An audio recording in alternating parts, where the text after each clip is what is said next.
Les doy la bienvenida a lo que es el Foro de la Reapertura y la Nueva Normalidad en el ámbito laboral, en donde estaremos hablando temas sobre la modificación y reactivación de contratos, la ley de teletrabajo, las vacaciones adelantadas en suspensión y la ley número 157 de mutuos acuerdos. Contamos con la maravillosa presencia de los expositores, el licenciado Javier Vallarino, el licenciado Juan Gabriel González y el licenciado José Mario Insturain, a los cuales le agradecemos su presencia de antemano. Para empezar, tenemos unas palabras de bienvenida por la decana de nuestra facultad, Ana Matilde Gómez. Gracias, muy buenas noches a todos. Gracias por estar aquí. De verdad que me complace muchísimo ver que nuestros profesores sigan utilizando las herramientas tecnológicas y las plataformas, no solo para dar sus clases, sino para poder variar las modalidades y hacer más dinámicos sus encuentros con los estudiantes. Aprovecho este espacio para reconocerles que no nos hayan abandonado en medio de tantas vicisitudes y tanto requerimiento que tiene la CTDA con este tema de poder seguir funcionando como universidad desde la virtualidad. Para la Universidad Católica Santa María la Antigua, como primera universidad no oficial o particular del país, es un peso enorme por el prestigio que tiene ganado a través de los años de poder dar la talla en este momento, y así lo estamos haciendo gracias a nuestra planta docente, a la paciencia de nuestros estudiantes y a su compromiso para seguir formándose. Quiero reconocerle al doctor Ayala esta iniciativa, porque cualquier profesional que abre su cátedra, cualquier docente que abre su cátedra al escrutinio de 3 expertos como los que están aquí esta noche, de verdad que se valida a sí mismo, pone su conocimiento a prueba, y sus estudiantes son los que van a ponerlo a prueba con estos otros profesionales. Así que los felicito, les agradezco a todos su tiempo, porque también a los que pues no están en nuestra planta docente, dedicar tiempo para complementar la docencia de nuestros estudiantes es también mostrar amor a la patria, al futuro, a estos profesionales que se están formando. Así que les agradezco este tiempo que nos donan y el conocimiento que van a compartir. Reciban entonces la más cordial bienvenida de su facultad, la Facultad de Derecho y Ciencias Políticas de esta Universidad Católica, que está para servirles, porque son los principios que nos definen y nos orientan. El tema laboral no va a perder vigencia, ni en pandemia, ni sin pandemia, ni después de la pandemia. Y ahora son ustedes, los profesionales expertos dedicados al tema laboral, los que tendrán que usar todo su talento para poder contribuir en la reactivación económica del país, rescatando todas esas vidas que a partir de la pérdida del trabajo también han cambiado su calidad. Muy buenas noches a todos. Muchas gracias, profesora. Gracias, decana. Para explicar un poco lo que es la dinámica, cada expositor va a tener un rango de 15 minutos. Seguido de esto va a haber una ronda de preguntas y respuestas dadas anteriormente, anterior a la conferencia y durante la misma. Como primer expositor tenemos a un abogado egresado de la Universidad Santa María de la Antigua en el año 1997. Esta misma institución le otorgó un título de posgrado en Derecho Laboral. Durante el ámbito profesional, durante 10 años laboró en Grupo Melo, ejerciendo el cargo de director de Relaciones Laborales. Desde julio de 2008, ejerce la jefatura del departamento laboral de la firma Icaza González Ruiz y Alemán, del cual también es socio desde 2019. Aquí brinda asesoría laboral completa y en materia de seguridad social a bancos, constructoras, empresas multinacionales, etc. También es miembro de la Academia Panameña de Derecho y de Trabajo y han fungido por varios años como asesor laboral de la Cámara de Comercio de Industrias y Agricultura de Panamá. Durante los años 2017 y 2018 fue miembro de la Junta Directiva de ANRE. Él también es profesor de la Cátedra de Derecho de Trabajo y Seguridad Social en los niveles 1, 2 y laboral procesal en la Universidad Santa María de la Antigua. Con ustedes, el licenciado Javier Vallarino. Bueno, muy buenas tardes tengan todos. Agradecer la invitación de los estudiantes de la Cátedra de Derecho del Trabajo y Seguridad Social 3, Derecho Procesal del Trabajo, estudiantes del profesor don Carlos Ayala, quienes me invitaron a participar en este evento. Gracias por la invitación y saludos, por supuesto, a la señora decana, Ana Matilde Gómez, y al profesor Carlos Ayala, y a mis compañeros expositores, los colegas Juan Gabriel González y José Mario Insturain. Bueno, me corresponde hablar del tema de teletrabajo. Tengo 15 minutos, tengo que abreviar. También se me había pedido que hablara de vales de alimentación. Creo que voy descartando esa opción porque no va a haber tiempo para abordar todos los temas. Jóvenes, teletrabajo. ¿Qué es el teletrabajo? Primero, lo que hay que señalar es que el teletrabajo no es más que una modalidad especial o particular de trabajo a través del cual el trabajador presta sus servicios personales y subordinados a favor del empleador desde un lugar distante, distinto y diferente al centro de trabajo del empleador. Yo voy a agregar como comentario personal, preferiblemente desde el domicilio residencial del trabajador. No obligatoriamente solamente desde el domicilio residencial, pero yo agrego preferiblemente desde este.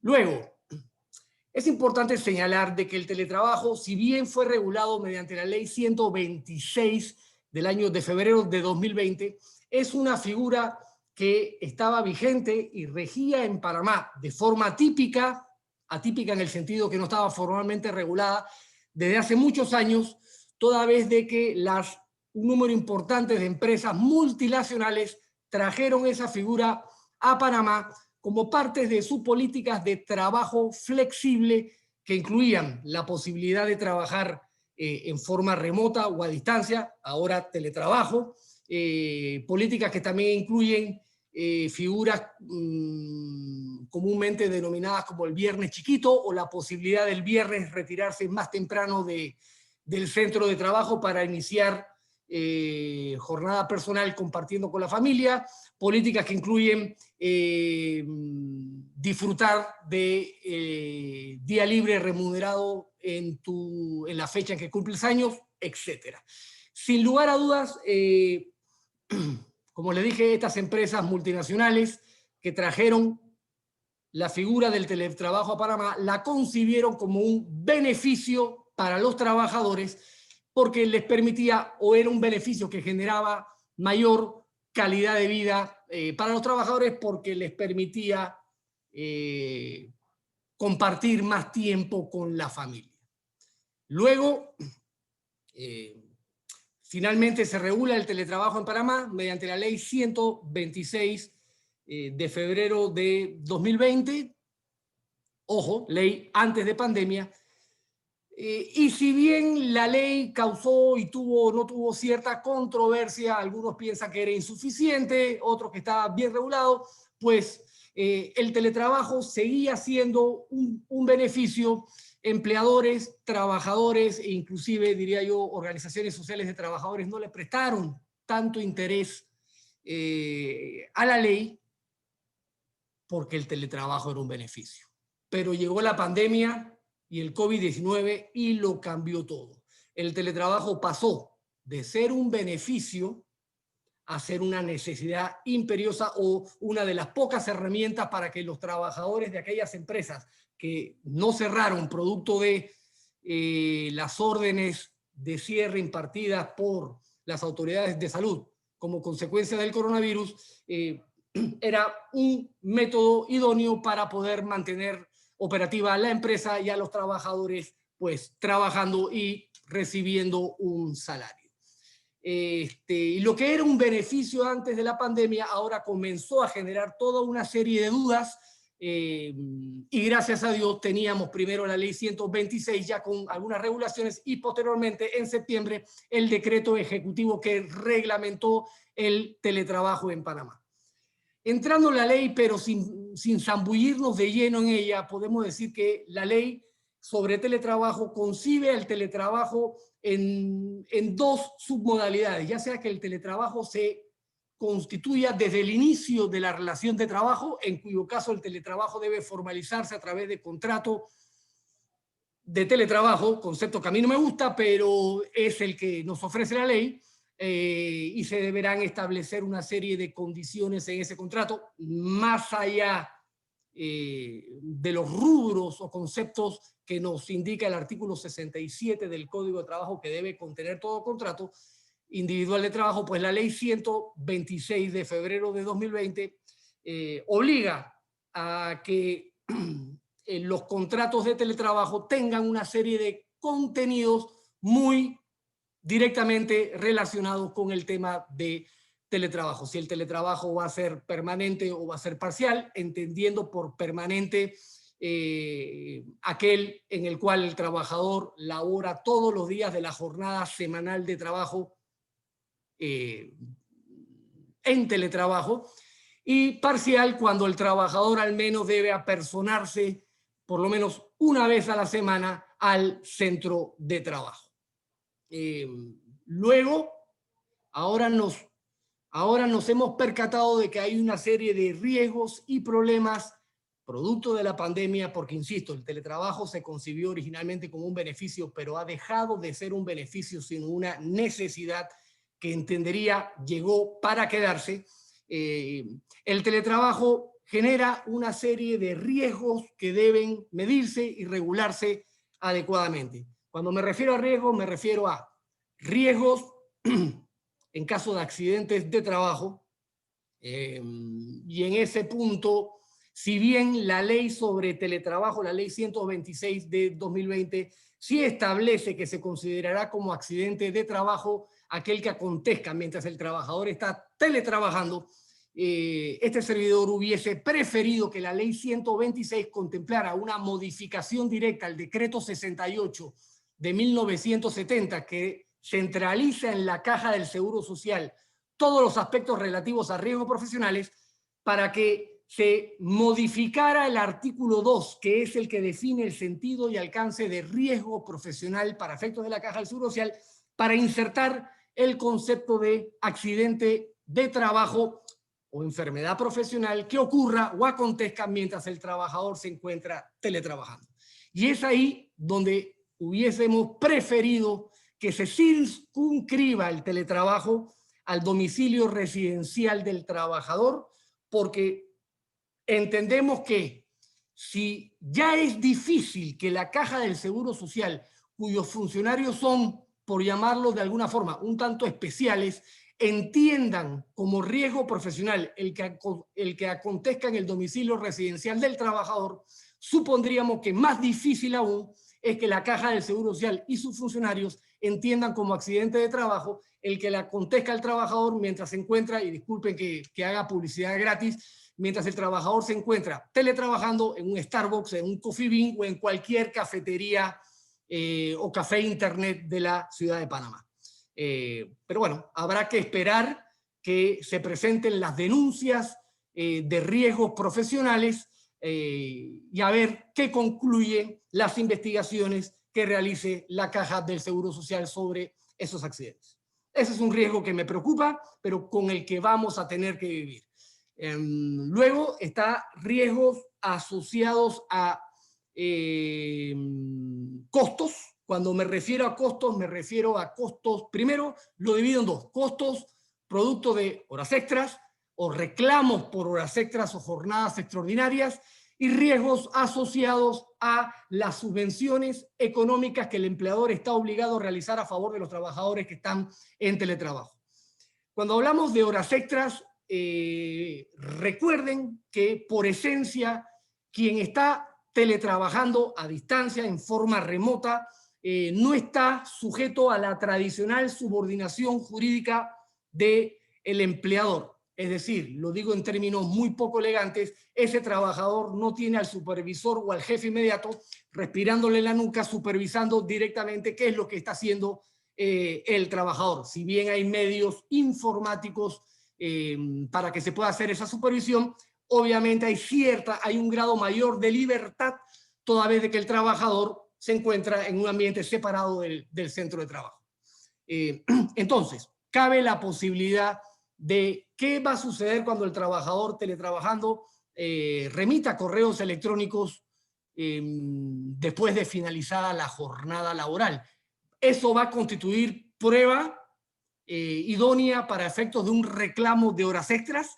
En principio y hasta la fecha, la respuesta es negativa porque los tribunales laborales han señalado prácticamente en forma uniforme y consistente, más allá de que cada vez tiene más fuerza un concepto relativamente novedoso que guarda relación con la prueba dinámica, pero no me voy a meter en ese escenario.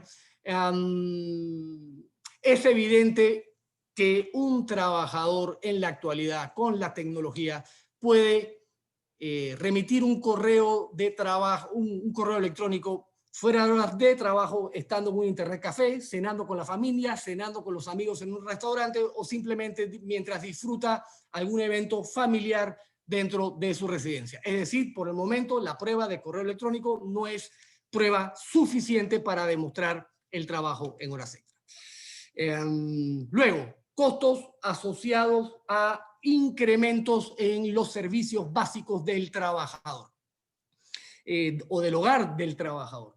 La ley 126 se refiere concretamente a costos de equipamiento, costos relativos a ergonomía, mientras que la reglamentación de la ley hace alusión a estos costos, equipamiento, ergonomía, internet, pero la reglamentación adiciona el concepto electricidad como parte de los costos que el empleador pudiese quedar obligado a subvencionar bajo ciertas circunstancias.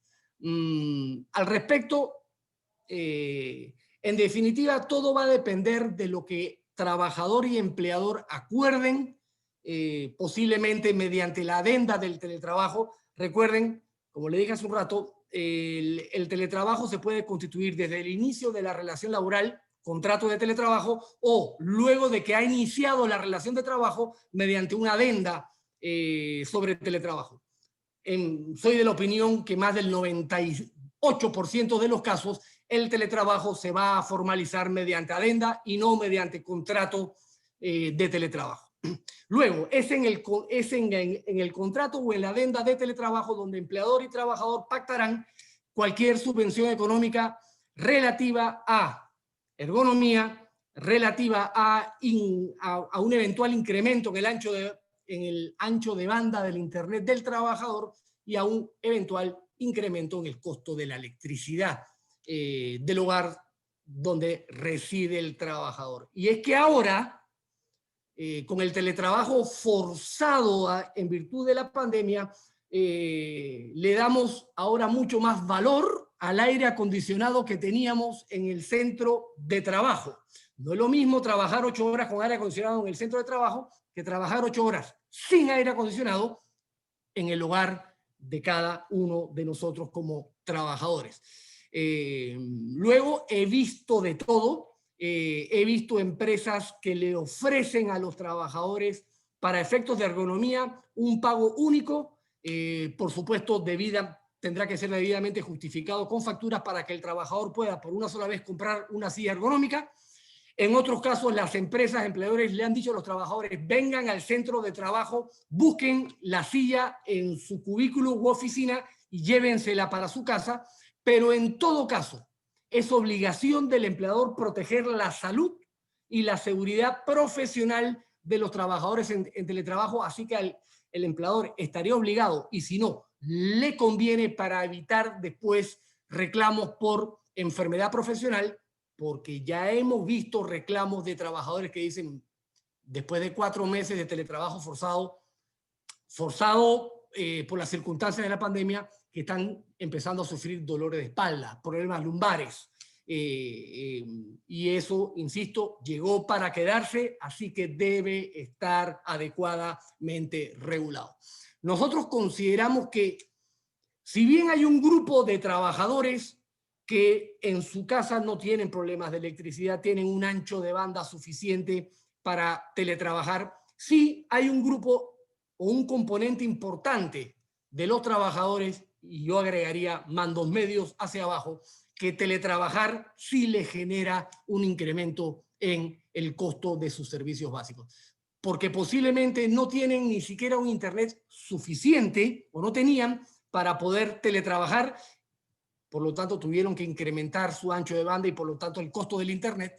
Y es posible que también genere un incremento en el costo de la electricidad. Luego... Permiso, profesor, Sí. para que vaya terminando. Ok, luego nuestra experiencia nos indica que las empresas están otorgando subsidios entre 25 y 50 dólares en ese aspecto, pero insisto, todo va a depender de lo que se pacte en los contratos, adendas o acuerdos sobre teletrabajo, entendiendo inclusive la posibilidad de que en el acuerdo o adenda se pacte directamente que el trabajador reconoce que cuenta en su residencia con suficiente internet para prestar el servicio bajo la modalidad de teletrabajo y que por lo tanto no requiere subvención económica alguna de parte del empleador. En principio eso puede funcionar. Luego, recordemos lo que ustedes vieron en el primer cuatrimestre de la cátedra de Derecho Laboral. Uno de los principios esenciales del derecho laboral es el principio de primacía de la realidad. Por más que el trabajador haya aceptado en el documento o acuerdo de teletrabajo que no requiere subvención económica, ¿qué va a pasar si en la práctica, en el día a día, el trabajador logra demostrar que el teletrabajo sí le ha ocasionado un incremento en sus servicios básicos? ¿Qué va a pesar más? ¿La prueba de ese incremento o el documento firmado por el trabajador donde el trabajador aceptaba que el teletrabajo no le ocasionaba un incremento en el costo de los servicios básicos? Nosotros, para terminar, visualizamos que el teletrabajo llegó para quedarse, visualizamos que eventualmente se van a verificar reclamos por riesgos profesionales, reclamos por horas extras, y bueno, en la medida de que empleadores y trabajadores tengan debidamente documentado la modalidad de trabajo bajo la figura de teletrabajo, pues minimizaremos los riesgos de que esos reclamos lleguen a los tribunales. Y bueno, se me acabó el tiempo, 15 minutos pasaron volando. Espero que lo poco o lo mucho que haya podido decir sea de utilidad para ustedes. Me quedo para escuchar a los otros expositores y, por supuesto, para atender cualquier pregunta que les surja a ustedes, compañeros estudiantes. Muchas gracias. Muchas gracias, licenciado Vallarino. Como segundo expositor, tenemos a un licenciado en Derecho y Ciencias Políticas egresado de la Universidad de Panamá. También tiene un título de maestría en Derecho Comercial y un posgrado en Recursos Humanos de la Universidad Católica Santa María de la Antigua, donde también ejerció como profesor de la Cátedra de Derecho del Trabajo y Seguridad Social. Actualmente se desempeña como abogado laboralista, socio de la firma Alfaro Ferrer y Ramírez. El licenciado es expresidente de la Asociación Panameña de Ejecutivos de Empresa, APEDE, en la generación 2016-2017. También fue presidente 2012 de la CADE bajo el lema Educonomía, Conexión para el Desarrollo. También es ex síndico de la Fundación del Trabajo y es ex representante del CONEP ante la Junta de Apelación y Decisión de la Carrera Administrativa. Adelante, licenciado Juan Gabriel González. Sí, muy buenas tardes a todos y un saludo muy especial a mis compañeros de exposición hoy, a Javier Vallarino y al licenciado José Mauricio Turaín, actual director de la Junta de Conciliación, y un cálido saludo nuevamente a la decana Ana Matilde y al profesor Ayala. Mire, para aceptar hablar un viernes a las 6 de la tarde, eso no es fácil. Y yo no estoy haciendo alarde a que soy exquisito, sino que convocar a este número plural de muchachos a que escuchen a tres hablando de derecho del trabajo un viernes a esta hora, eso tiene mérito. Entonces, yo voy a decirle a ustedes las 3 razones por las cuales yo acepté. 1, fui docente en la Universidad Católica Santa María la Antigua por 8 años. Espero algún momento retornar, Ana Matilde, cuando ya no tengamos que utilizar mascarillas. 2, y no menos importante, puesto que se trata de mi buen amigo el profesor Carlos Ayala. Y 3, la razón primordial es porque quien me invitó a esto resulta que es nieto de mi profesor preferido en la Universidad de Panamá, don Pedro Barzallo, un procesalista y un litigante, el cual le tengo una gran admiración. Y cuando la mamá de Joaquín, Vanessa Barzallo, le dije, don Pedro, me dijo, quiero tu teléfono, que se va a comunicar a tu hijo, sin duda, no importaba la hora, es una forma de retribuir con estos minutos, 15 minutos que me va a dar Luigi, con la educación que don Pedro y muchos docentes de la Universidad de Panamá y de la Universidad Católica Santa María la Antigua nos han dado. Así que agradezco y me siento honrado de tal invitación. Voy a hablarles brevemente de 3 temas que me asignaron los muchachos. Uno es suspensión y reactivación de los contratos, modificación de los contratos de trabajo y vacaciones adelantadas. Sin embargo, yo me veo obligado a hacerles un recuento sencillo de lo que ha ocurrido, una cronología de los hechos que se han dado con motivo de esta pandemia. ¿Qué ha hecho el empresario? ¿Qué ha hecho la empresa privada? ¿Qué ha hecho el gobierno nacional respecto a qué medidas laborales ha tomado? ¿Qué herramientas jurídicas se han dado? ¿Qué posibilidades de manejo tiene el empresario y el trabajador para poder sortear una avalancha de desempleo que se está dando? O sea, suena feo, pero lo es. O sea, estemos claros en algo. A enero y febrero de este año, 2020, la tasa de desempleo se había incrementado a 7%.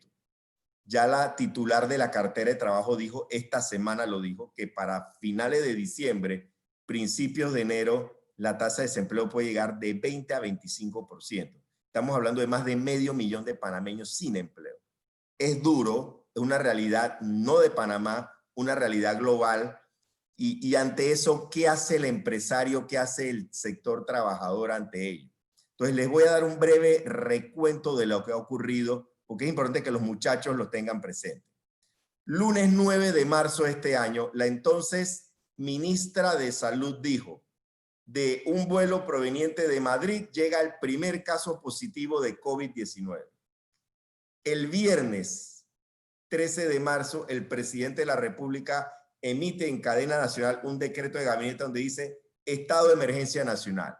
El estado de emergencia nacional no es más que la posibilidad de poder tocar, por así decirlo, los fondos de lo que se llama el FAP, Fondo de Ahorro Panamá. Ese Fondo de Ahorro Panamá están los ingresos de las privatizaciones de lo que era el antiguo Intel, que ustedes no conocen lo que fue el Intel, Instituto de Telecomunicaciones, lo que fue la privatización o la consignación de la telefonía celular, entre otras. Entonces, ese fondo, al decretarse el estado de emergencia nacional, el gobierno puede hacer uso de los mismos ante esta pandemia.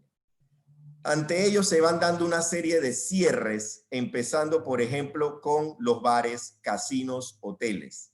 Luego se da el cierre de otras actividades económicas, la construcción, y así paulatinamente se van cerrando restaurantes, todo tipo de actividades. Prácticamente se da un cierre, o como se llama en inglés, lockdown, de casi toda la actividad comercial y empresarial del país. ¿Qué ocurre? Voy a saltarme varios pasos.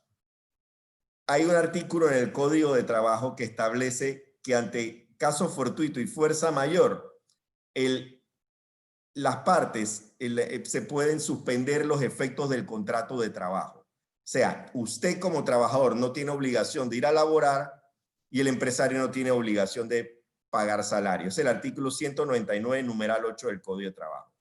Ante esa situación, el Ministerio de Trabajo emite una serie de decretos a fin de regular esta situación, puesto que llovieron las solicitudes ante el Ministerio de Trabajo de suspensión. Y ojo, acorde a la ley Código de Trabajo, esa suspensión de los efectos es de 1 mes más 4 prórrogas, en total 5 meses. Llevamos más de marzo, abril, mayo, junio, julio, agosto, más de 6, 7, 8, 9 meses de pandemia. ¿Y qué se da en el interín? Que es el tema más álgido de esta presentación y actual. Y quiero que lo tengan presente todo. Y con Joaquín les compartí un artículo que puedo mandárselo y un Twitter que en estos días publiqué sobre el tema. Ahora se emitió en agosto, el 3 de agosto de este año, la ley 157. Esa ley 157 establece la posibilidad de que el empresario pueda extender las suspensiones de los efectos del contrato de trabajo hasta el 31 de diciembre de este año. Una vez vence ese plazo, tienen que retornar todos los trabajadores a su puesto de trabajo. Ahora, la disyuntiva es un poco complicada. ¿Qué ocurre? En efecto, se están dando muchas aperturas, como lo hemos visto. Hay una apertura en muchas actividades comerciales. Sin embargo, como lo he dicho en otras presentaciones, no todas las empresas van a poder subir la loma y no todas las empresas van a poder reactivarse a la misma velocidad que tenían antes de la pandemia. Algunas van a tener que arrancar apenas con 25% de su mano de obra, 30% o menos. Entonces, la disyuntiva que hay es, ¿qué ocurre si ya yo no puedo suspender más los efectos del contrato de trabajo hasta el 31 de diciembre? Debería extenderse. Entonces, es un tema complejo porque el sector obrero, con justa razón, dice, es muy cómodo que el empresario diga, extendamos la suspensión 3, 4, 5, 6 meses más, y mientras el trabajador en casa no recibe ingresos, salvo lo que el Estado le está suministrando a través del bono solidario que el presidente de la República ya anunció que lo va a extender hasta junio del 2021. Es decir, si pretendemos que al terminar el 31 de diciembre de este año, en enero ingresen todos los puestos de trabajo, es una quimera, puesto que no todas las empresas van a poder sostenerlo. Entonces, lo que se va a dar automáticamente, y de hecho, es que mucha empresa va a decir, no te puedo contratar, no te puedo pagar salario, tendré que terminar contigo la relación laboral.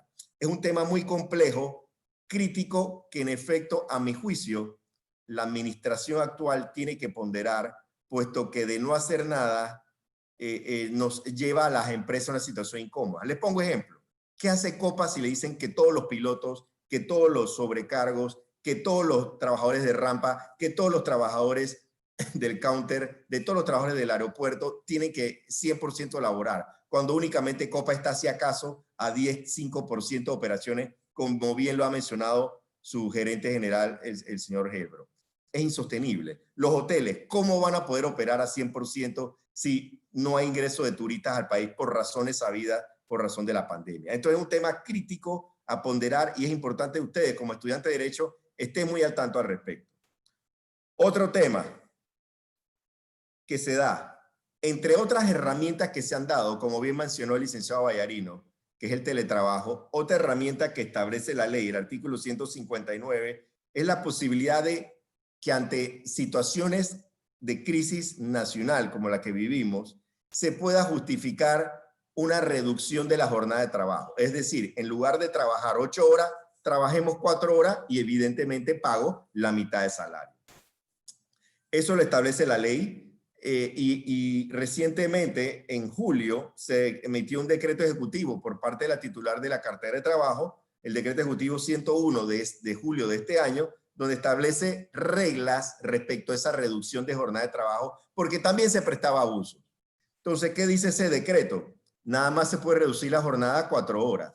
Nada más se puede pagar hasta la mitad del salario. Los descuentos de los bancos y demás, la mitad, o sea, todo va a la mitad. Ese es el mínimo. Y lo otro más delicado es, ok, se puede hacer esta disminución de jornada acordada con el trabajador o el sindicato, si es que lo hay en la empresa, pero el límite es hasta el 31 de diciembre de este año. Entonces, ¿qué ocurre en enero? Lo que le quiero decir a todos los muchachos, para que estén claros, es que mentira que en enero esto va a cambiar. El lunes, las acciones en la Bolsa de Valores de Nueva York subieron notablemente. Ustedes que posiblemente vean esto, por 2 razones. Porque ganó Joe Biden, el demócrata, la presidencia de la República, y segundo, porque Pfizer dijo, encontré la vacuna, 90% de posibilidades. Por esa posibilidad que cuando esa vacuna llega aquí, nosotros estamos en la cola de la fila. Estamos bien atrás. Entonces, lo que quiero decirles es que para enero del otro año, yo no creo que esta situación cambie mucho. No quiero ser con esto pesimista, ni quiero tener una profecía equívoca de lo que puede ser, pero soy realista. Yo no creo que para enero la situación vaya a cambiar mucho. Espero que no tengamos cierres como se han dado en Madrid, en España, se ha dado en Italia, se ha dado en Inglaterra. pero sinceramente yo no veo que el 100% de la operación comercial y económica del país esté a toda máquina en enero. Entonces, al limitar las jornadas parciales, la reducción de jornadas, que nada más se puede hasta el 31 de diciembre, también coloca tanto al trabajador como al empresario en una situación incómoda. Y digo para ambos, ¿por qué? Porque si el empresario se ve obligado a tener que pagar salario completo y a tener incluso que tener contratado completo a las jornadas de trabajo y tener que restituir a todos, mentira que lo va a soportar. Los números no lo van a dar. Entonces es un tema importante que ustedes deben evaluar, deben estar pendientes de lo que ocurra de aquí a fin de año. Por último, otra de las medidas que se han dado, además de teletrabajo, además de jornada reducida, de las suspensiones, se han dado mutuos acuerdos, se han dado terminaciones laborales. Otra medida para dar un paliativo, para sortear esta suerte, es que los empresarios han acordado con muchos trabajadores dar vacaciones adelantadas. Por ejemplo, Joaquín, te voy a adelantar las vacaciones de 2021. Te doy un mes de salario a fin de que puedas sobrevivir esta pandemia. Porque no todos, vamos a ver, es muy difícil poder sobrevivir con un bono solidario de 100 al mes. Entonces, se han dado en algunos casos adelantos de vacaciones. Son medidas que se han tratado de buscar a fin de poder sortear esto. A resumidas cuentas y sin ánimo de extenderlo, porque me toca pasarle la guitarra a José Mario Isturain, los dos temas más complejos a evaluar desde el punto de vista laboral, tanto por el sector de los empresarios como por el sector de los obreros y evidentemente por la Administración de Trabajo, es el tema si debemos extender la posibilidad de tener medias jornadas reducidas y extender la posibilidad de poder tener suspensiones de los contratos de trabajo. Son temas álgidos, pero que tarde o temprano se deben afrontar, puesto que, insisto, la realidad económica del país y del tema de sanidad y de salubridad por el motivo del COVID, yo no veo que el escenario cambie mucho de aquí a los próximos mes y medio que ya está por culminar el año. Gracias nuevamente a todos por la invitación y quedo a los que bien tengan para cualquier pregunta que deseen efectuar. Muchas gracias, licenciado Juan Gabriel González. Nuestro último expositor, pero no menos importante, también es licenciado en Derecho y Ciencias Políticas, egresado de la Universidad de Panamá en el año 2004. Desempeña el cargo de Director General de Juntas de Conciliación y Decisión del Ministerio de Trabajo y Desarrollo Laboral.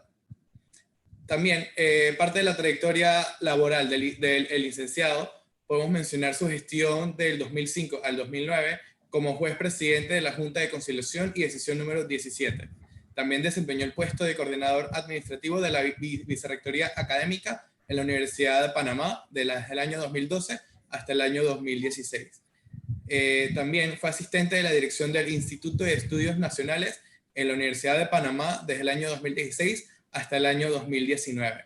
Además, dentro de su trayectoria podemos mencionar que fue secretario general de la Asociación de Empleados de la Universidad de Panamá desde el año 1993 hasta el año 1995.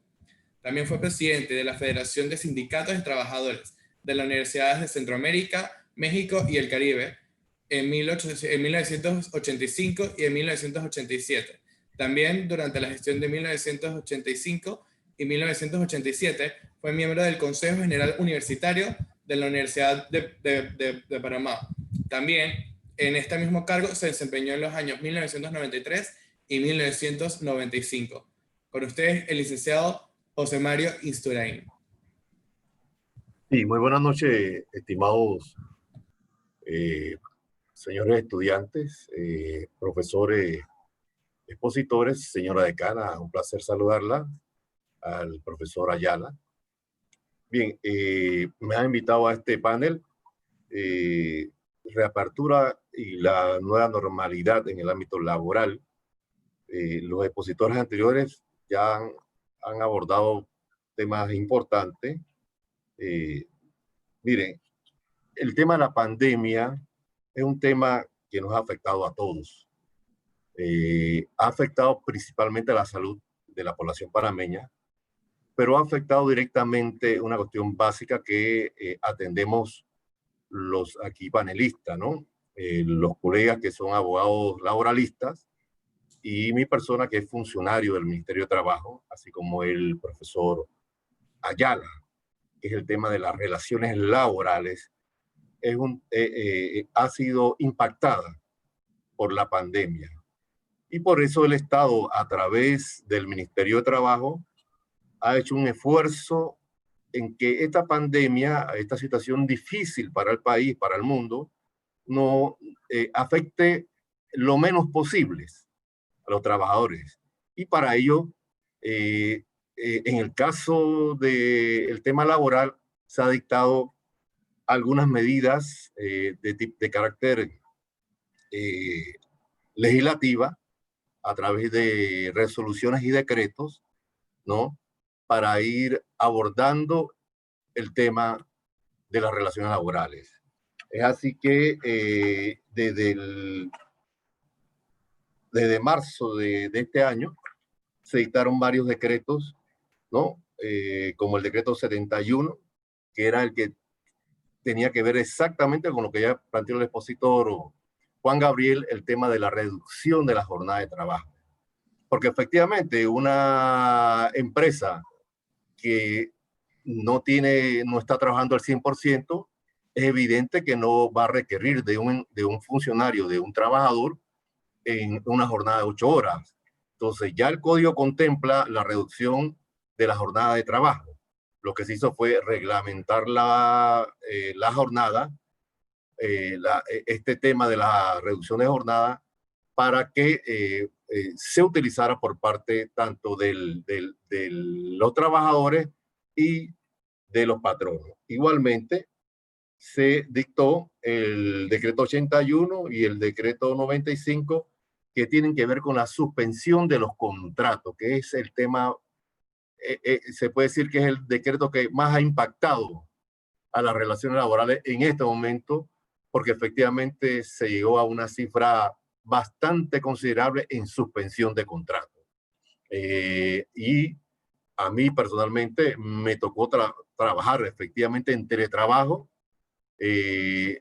todo este tema de la solicitud de suspensión de contratos, que eran una gran cantidad y que se han ido reactivando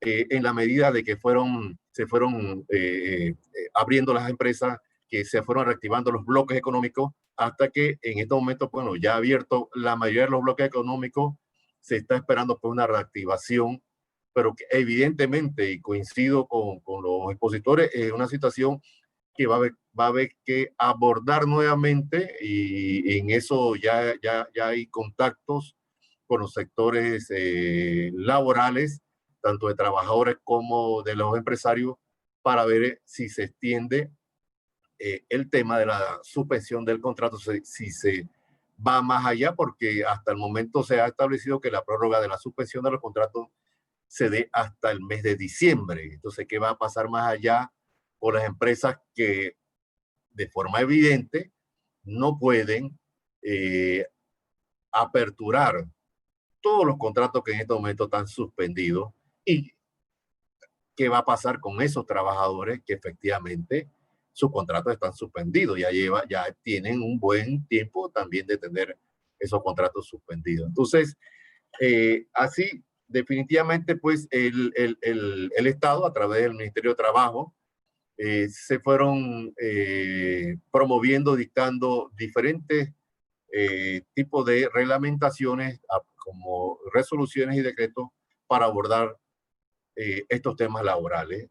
Y finalmente se dictó un decreto para instalar la mesa tripartita, donde los trabajadores, los empresarios y el gobierno iban a discutir los temas laborales. Esa mesa tripartita llegó a algunos consensos y a otros no, definitivamente. Los temas que fueron consensuados se plasmaron finalmente en una legislación a través del proyecto de ley 354, que finalmente se convirtió en ley. Hay otros temas que no pudieron ser abordados en este proyecto, porque no hubo consenso. Esos temas quedan pendientes de discusión. Repito, ya se están dando algunos contactos para abordar temas bien álgidos como el de la suspensión de los contratos, abordar el tema de teletrabajo, como dice el profesor Vallarino, que todavía hay algunas cosas que quedan como en el aire, efectivamente, pero que ese tema de teletrabajo llegó para quedarse. Va a ser difícil ya salir del teletrabajo, entonces habría que hacer una legislación mucho más amplia. Es posible que en un futuro, sin ánimo de decir que vamos a entrar en una discusión de las reformas al Código de Trabajo, es posible que se pueda incorporar de alguna manera a la legislación que está compilada a través del Código de Trabajo, pero sí es bien importante el tema del teletrabajo. Bien, yo le decía a los estudiantes, abordado rápidamente el tema este de la reapertura, que a mí me gustaría hablar del tema que yo manejo, pues que es el tema de la Junta, ¿no? El problema es que la reapertura y la nueva normalidad nos afectó, nos está afectando desde marzo, pero es un tema que nos va a seguir afectando y va a afectar hasta después que encontremos la vacuna, porque va a haber efectos posteriores, porque efectivamente la economía no se va a sanar, sino un poco más allá de que todo esto se normalice, pero las relaciones laborales sí han sido afectadas y van a seguir valga la redundancia, afectadas por todo este tiempo, y eso va a producir conflictos laborales. Entonces nosotros como Junta de Conciliación somos los receptores de esa conflictividad laboral a través de las demandas laborales. Hasta el momento yo les puedo decir que no es que hay una gran cantidad de demandas que pudiéramos decir que nos extraña el volumen, pero porque efectivamente en este periodo que se tuvo de cuarentena total, hombre, ahí se suspendieron los términos, no había audiencias, bueno, entonces no se podía poner demandas. Ya la cuestión está normalizándose y ya están las demandas producto de la pandemia.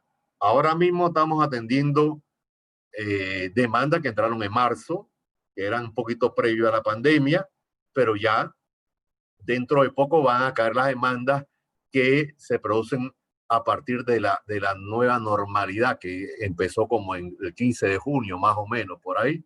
Entonces ya las demandas son efectivamente por este tema. Yo tenía el contrato suspendido, me despidieron, no lo tenía suspendido, no me podían votar en suspensión de contrato y todo este tema que ya nosotros a nivel de la Junta lo hemos abordado en un panel que participó el licenciado Juan Gabriel González, el magistrado Zamorano y el doctor Ayala, abordando estos temas de la legislación COVID y cómo afecta las relaciones laborales.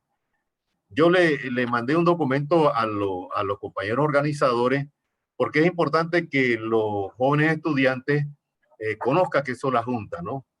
Las juntas de conciliación son unos tribunales que están constituidos desde el año 75, ya tienen 40 y pico de años, y llegaron para cubrir un vacío que había en la legislación laboral de ese entonces, ¿no?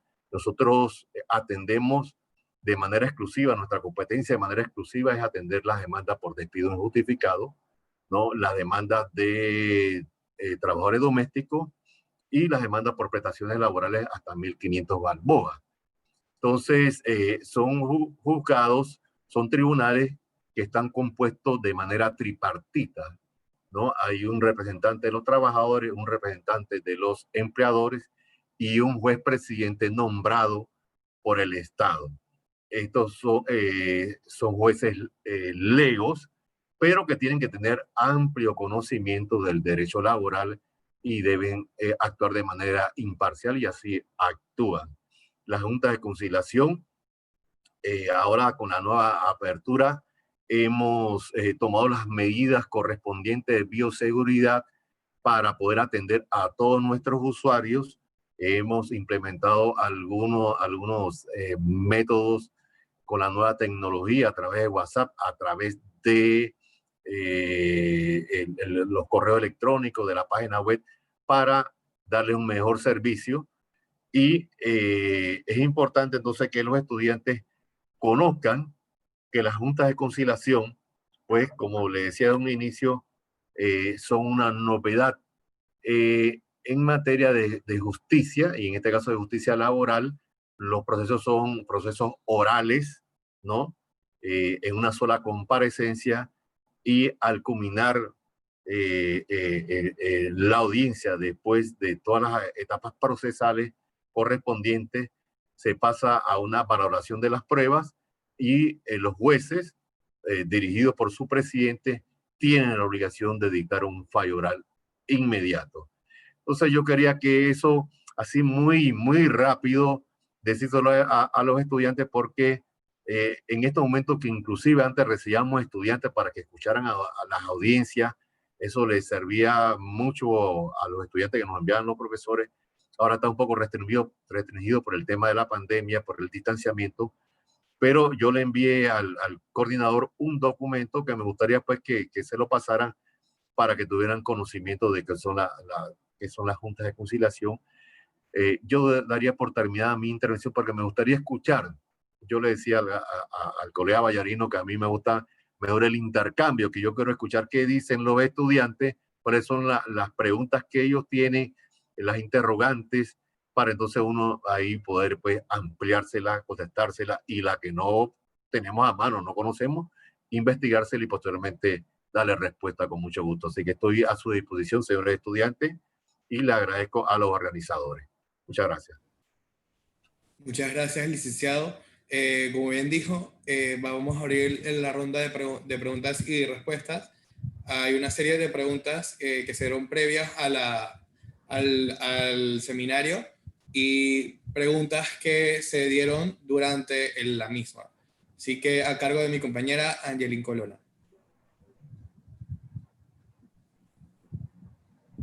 Buenas noches a todos los que nos acompañan.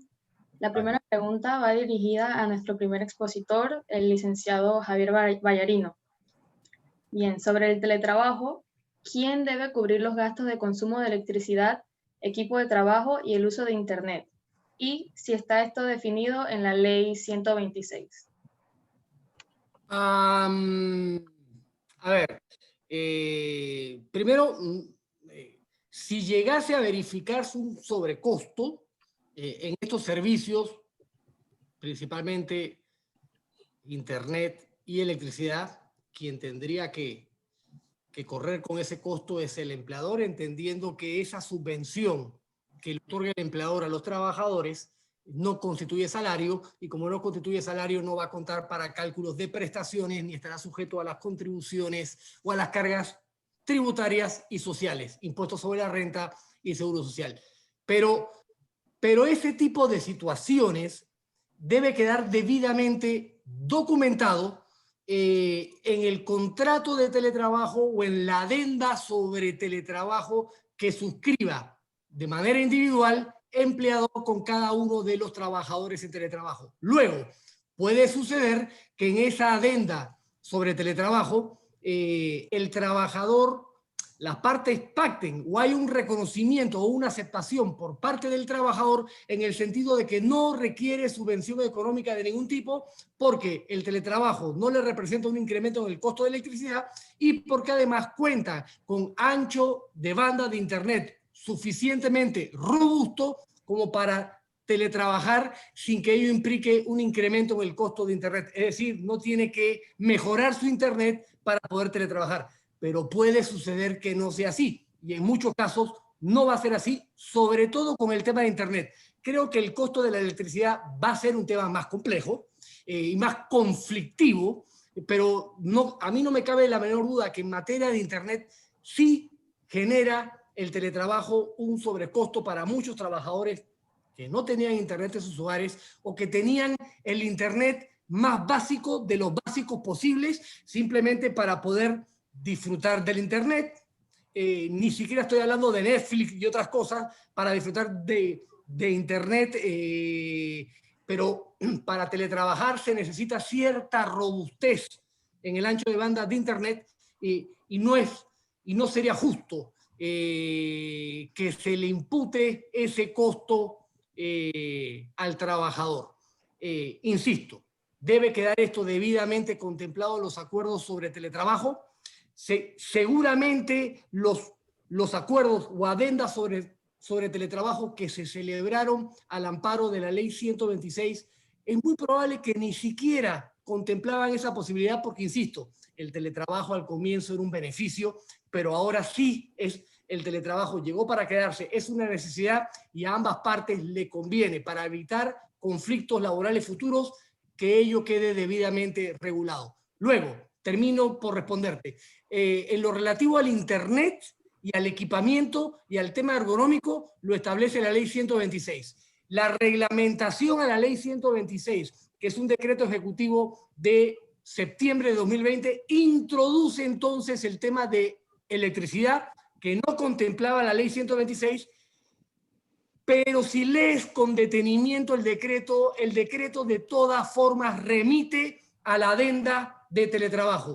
Por eso es esencial ser muy serios y muy estrictos en lo que es la redacción de estas adendas sobre teletrabajo, para que todas las condiciones que van a regir esa modalidad especial de teletrabajo, incluyendo los eventuales costos o sobrecostos y las subvenciones que debe otorgar el empleador, queden debidamente contempladas y documentadas para evitar reclamos laborales futuros. Así es, licenciado. Muchísimas gracias por esa respuesta. Pasamos entonces a la siguiente pregunta, que va dirigida a nuestro segundo expositor, el licenciado Juan Gabriel González. En cuanto a la reactivación, ¿cómo se procede en casos donde por riesgo de contagio un trabajador se niegue a reintegrarse a su lugar de trabajo? ¿Existe algún artículo que proteja a los trabajadores en este caso? Adelante, licenciado. Sí, mira, oportunamente el Ministerio de Trabajo emitió un decreto en el que, no tengo a mano, no recuerdo cuál era, donde establecía, perdón, te lo comento, el decreto ejecutivo número 78 del 2020, se estableció la obligación de cada empresa de tener un comité de higiene para prevenir contagios de COVID, y donde sugirió que a los mayores de 60 años y aquellos que tienen enfermedades como hipertensión, diabetes y otras enfermedades, y que los hacía más vulnerables, evitaran ir físicamente al empleo, y que por ende se acogieran a la figura de teletrabajo o darles vacaciones adelantadas. Pero ¿qué ocurre? Llega un momento donde ya es insostenible. Te pongo un ejemplo. Digamos un taller Honda, por decir una marca, y el mecánico de la Honda tiene 60 años y además sufre de hipertensión y diabetes. No le puedes dar teletrabajo. La figura que bien ha mencionado en su exposición y en la contestación el licenciado Vallarino, es claro, en efecto el teletrabajo llegó para quedarse, pero no toda posición laboral es susceptible de tener teletrabajo. O sea, un mecánico de vehículos no puede estar teletrabajo. Es un trabajo que se requiere físicamente estar presente para atender el vehículo, por darte un ejemplo. Entonces, si esa persona tiene más de 60 o si tiene una de estas enfermedades, llega un momento que tú le puedes anticipar las vacaciones del 21, pero llega un momento donde tú dices, ¿qué hacemos? O regrese a trabajar teniendo la venia él de que puede ser susceptible de contagio, o pedir una licencia sin sueldo, confirmar una licencia sin sueldo donde él no está obligado a ir a trabajar y la empresa no está obligada a darle salario, o lo que he visto, ojo, debo advertir que lo he visto, empresa donde dice, señor, váyase varios meses a su casa y yo le pago completo el salario. Lo he visto. Entonces es una situación complicada porque al final el trabajador no quiere retornar por temor a contagio, pero por otro lado, si se lo pones muy cómodo y le dices, quédese en casa, yo le pago salario completo, no es justo con aquel que va a media jornada, pone el pellejo en el metrobús, con susceptibilidad a contagio y ve qué hace para poder arriesgarse y poner la mesa. Entonces, es un tema que va más allá de lo jurídico, rebasa totalmente lo jurídico. Donde entonces, ¿qué hacemos con aquel trabajador que es vulnerable, pero que tiene estas condiciones? Lo que hemos hecho es que un médico le dé la aprobación de que él pueda laborar, de que él pueda reinsertarse y pueda reactivarse y labore. Y en algunos casos también, lo que hay que decirlo, se ha llegado a acuerdos de terminación. Se lo digo, hace 2 o 3 semanas llegamos a cabo en una empresa, una industria muy, muy grande del país, a una terminación de varios trabajadores donde ofrecimos planes de retiro voluntario y muchos de los trabajadores con más de damas cerca de los 56, cerca de los 57 años ya, acorde a la ley de seguridad social, que se pueden acoger a la pensión de vejez, y caballeros con 60, 61 años dijeron, acepto el acuerdo, lo firmo, y gustosamente se retiran, se acogen a la jubilación y prefieren no exponerse a contagio, pero no todas las empresas hacen eso. Así que tu pregunta es compleja y por eso es que te doy respuestas de varias alternativas entre los abanicos de las herramientas jurídicas que ofrece la legislación laboral y lo que he visto en la práctica. Espero con esto haberte respondido. Así es, licenciado, muchas gracias. Nos ha sido de mucha ayuda su respuesta. Pasamos entonces a la pregunta número 3, que va dirigida a nuestro tercer expositor, el licenciado José Mario Isturain, y dice así: se ha extendido la moratoria hasta junio del 2021. ¿Considera usted que dicha extensión negociada entre el Estado panameño y Superintendencia de Bancos sirve de empuje para las suspensiones laborales y por qué? Bueno, el tema de la moratoria de las deudas con los bancos es un tema que incidiría muy poco en el tema de la suspensión de los contratos. Eso es un tema que tiene que abordar la superintendencia de bancos con el Estado y con sus clientes. La suspensión de los contratos tenemos que abordarla acá en el Ministerio de Trabajo con los actores principales, que son los trabajadores y las organizaciones empresariales. Ver cómo podemos hacer, ya sea para negociar si se van a dar más prórroga o efectivamente se van reactivando los contratos suspendidos. Ustedes han escuchado algunas manifestaciones que se hacen en algunos sectores, principalmente creo que la de la construcción, que plantea que se han reactivado muy pocos contratos de los que efectivamente están suspendidos. Pero es una situación que se tiene que evaluar porque efectivamente, sí, los bloques se han reactivado, la construcción está reactivada, pero no necesariamente si el bloque se reactivó el bloque, no hay una obligación de que la empresa comience a funcionar. Una empresa, ejemplo, una empresa grande, para no poner una empresa chica que sería una peor situación todavía, una empresa grande, como la que mencionaron hace un momento, de Copa. Bueno, Copa va a reactivar los contratos en la medida de que su giro económico va mejorando, ¿no? Si su giro económico efectivamente no está al 100%, es muy difícil que lo presionemos o le solicitemos que reactive al 100% los contratos suspendidos. Eso es algo, yo creo que me parece a mí que no es una posición sesuda. O sea, vamos a reactivar los contratos en la medida que la economía efectivamente va a ir mejorando.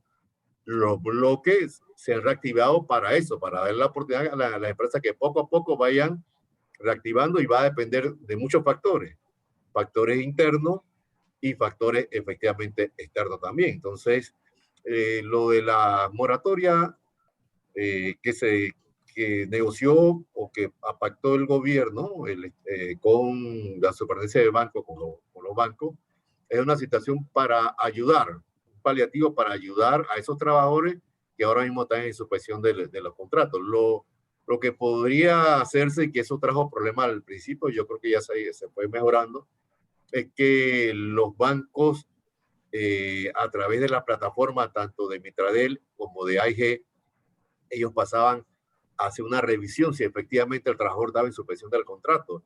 Y de repente, por aquello de la tecnología, no les aparecía el nombre de X trabajador como con un contrato suspendido, se resistían a otorgarle la moratoria. Pero he escuchado ya que esa queja ha ido bajando. Eso significa que se han mejorado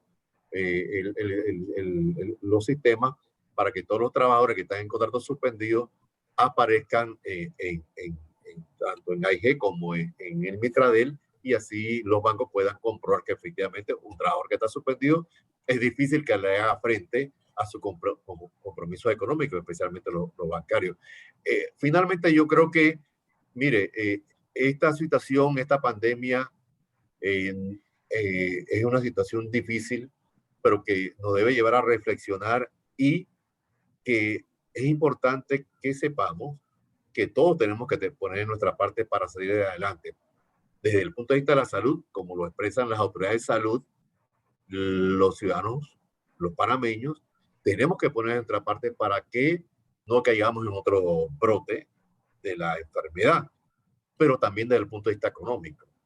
Todos tenemos que poner nuestra parte para reactivar económicamente.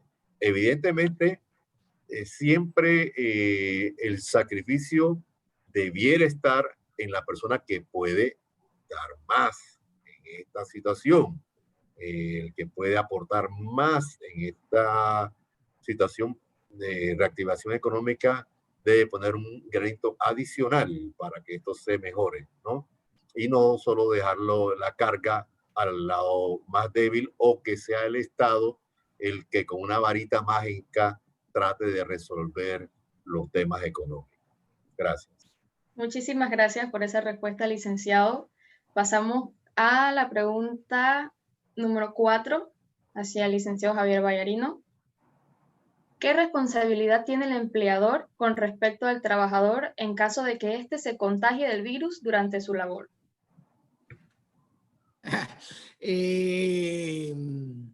Wow. A ver, primero, vamos a separar los conceptos. Hay que entender que para la mayoría o prácticamente todos los trabajadores del país, COVID-19 es una enfermedad común, no es una enfermedad profesional. Como yo lo concibo, el COVID-19 solamente constituye enfermedad profesional para aquellos trabajadores de la salud que están en la trinchera dando la batalla, atendiendo a a pacientes COVID. Es decir, me refiero a personal médico, doctores, enfermeras, técnicos de salud. Solamente para ellos el COVID constituye o puede constituir enfermedad profesional, no para el resto de los trabajadores del país. Luego, ¿qué responsabilidad puede tener el empleador? Depende. Depende si el empleador en sus centros de trabajo ha implementado los lineamientos y protocolos de bioseguridad para combatir el COVID-19. Si en el centro de trabajo el empleador, de conformidad con las resoluciones que ha emitido el MINSA y Mitradel, Ministerio de Salud, Ministerio de Trabajo y Desarrollo Laboral, vamos a hablar bien, ha implementado en el centro de trabajo todas esas medidas, lleva una bitácora, hace mediciones de temperatura al inicio y a la finalización de la jornada de trabajo. Tiene estaciones con gel alcoholado con alcohol en todos, a lo largo y ancho del centro de trabajo. Ha promovido e implementado el distanciamiento físico. Ha registrado adecuadamente los comités especiales COVID-19. Las cuadrillas, las bitácoras y todo lo que establecen, es decir, ha cumplido con todos los lineamientos y protocolos. Inclusive, tiene su protocolo debidamente registrado, pero aún así un trabajador se contagia, yo entendería que el empleador no tiene una responsabilidad porque ha cumplido y no ha incurrido en omisión o en incumplimiento a sus obligaciones. Distinto pudiese suceder en el evento de que el empleador de manera irresponsable no haya cumplido con su obligación patronal de registrar sus protocolos, de implementarlos en el centro de trabajo y un trabajador se contagie, o por ejemplo, que el empleador le mida la temperatura a un trabajador, tiene una temperatura superior al mínimo indicado, tiene 38 de temperatura y aún así permite que el trabajador ingrese al centro de trabajo y comience a prestar sus labores o su servicio personal y subordinado diario, y al permitir eso se contagian los trabajadores. Créame que yo entendería que el empleador es el menos interesado en que sus trabajadores se contagien con COVID-19. Recuerde que trabajador contagiado con COVID-19 es trabajador que va a estar en su casa cobrando salario completo mediante el fondo de licencia por incapacidad derivado de enfermedad común que lo paga el empleador. Solamente cuando el trabajador agota su fondo, cesa la obligación del empleador y le correspondería a la Caja del Seguro Social pagar las incapacidades posteriores a través del subsidio de enfermedad que ofrece esa institución a 70% del salario. Al empleador no le conviene, o no le debería convenir que ningún trabajador se contagie con COVID. Para tales efectos, debe entonces cumplir con toda la normativa de protocolos y lineamientos COVID para asegurar que el centro de trabajo no es que va a ser una burbuja impenetrable del COVID, pero por lo menos va a minimizar el riesgo de contagio en centros de trabajo. Pero termino diciéndote esto. Esta pandemia saca, como bien lo dijo Juan Gabriel, ha sacado lo mejor y lo peor de empresas y trabajadores, o lo mejor y lo peor del ser humano. Coincido con Juan Gabriel, vemos empresas que han mandado, disculpe el término, a sus trabajadores o a un grupo de trabajadores a sus casas, no están trabajando porque no aplican para el teletrabajo y les pagan salario completo. Yo conozco de empresas que han dado adelantos de salario por cientos de miles de dólares a sus trabajadores y no piensan cobrárselos. Pero también hemos visto empleadores que acuerdan con sus trabajadores reducción a media jornada, reducción de la jornada de trabajo con la consiguiente disminución salarial a media jornada, pero en la práctica le están exigiendo que trabajen 8 horas, pero te pago 4. Y ese trabajador, ¿qué va a hacer? Prefiero que me paguen 4 horas a terminar la relación de trabajo, que me obliguen a firmar un mutuo acuerdo, o me despidan, sí, recibo una liquidación, y después, bien lo ha dicho el profesor y licenciado Juan Gabriel González, las perspectivas es que la demanda de empleo va a superar con creces la oferta de trabajo. Todos queremos cuidar el trabajo en estos momentos y todos como trabajadores estamos dispuestos a aceptar y a renunciar a ciertos derechos que son irrenunciables según el Código de Trabajo para no perder el empleo. Y tristemente son situaciones tanto buenas como negativas que se están dando en Panamá. Así es, licenciado. Muchísimas gracias por esa respuesta tan completa. Pasamos entonces a la pregunta dirigida al profesor Juan Gabriel González. ¿Puede un trabajador invocar renuncia justificada si la empresa no brinda las condiciones de bioseguridad indicadas por el Ministerio de Salud? Yo pensaría que sí. No tengo a mano las causales de renuncia con causa justificada, pero te lo pongo así, Angelín. Así como bien creo que lo habló Javier, si un trabajador tiene que utilizar la mascarilla, utilizar el gel, y resulta que va a la empresa y no usa la mascarilla, no usa el gel, o pongámoslo así, o un trabajador de construcción que no se pone el casco en la obra, no se coloca las botas, está poniendo en riesgo la seguridad de él y del resto. igual, el trabajador que no usa la mascarilla, no usa el gel, pone en riesgo su seguridad y la del resto. Y es una causal de despido. A mi juicio, si el empleador no coloca, en contrario censo, no coloca las medidas de seguridad de suministrar mascarilla, suministrar alcohol, toma de temperatura y demás, o permite ingresar a un número ilimitado de clientela violando las normas del MINSA. Vamos a ver, un bar, y el empresario dice, no me importa, viola la ley del MINSA, y que en lugar de entrar aquí X cantidad, que esto esté abarrotado, y pone en riesgo la salud de los trabajadores. Yo pienso que sí bien pudiera ensayar una renuncia con causa justificada, y me atrevo a afirmar que posiblemente un juzgador, que eso sería competencia de los juzgados de trabajo, posiblemente le dé la razón. Es mi opinión muy personal, no sé qué pensará el resto de mis compañeros, colegas y docentes. Ok, profesor, muchísimas gracias. Aquí tenemos una pregunta que acaban de hacer dirigida hacia el licenciado José Mario. Dice así, ¿podría aceptarse por parte de juntas de conciliación y decisión una medida cautelar a un daño surgido por causa del teletrabajo, ya sea un daño total al sistema eléctrico de la vivienda, causado por equipo defectuoso proporcionado por el empleador? ¿Se podrá practicar secuestros y aseguramientos de bienes a fin de garantizar los resultados del proceso?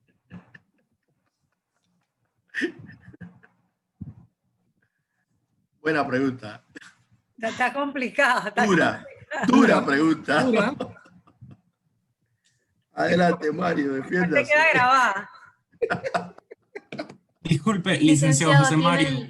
Tiene el micrófono apagado. Sí, disculpe.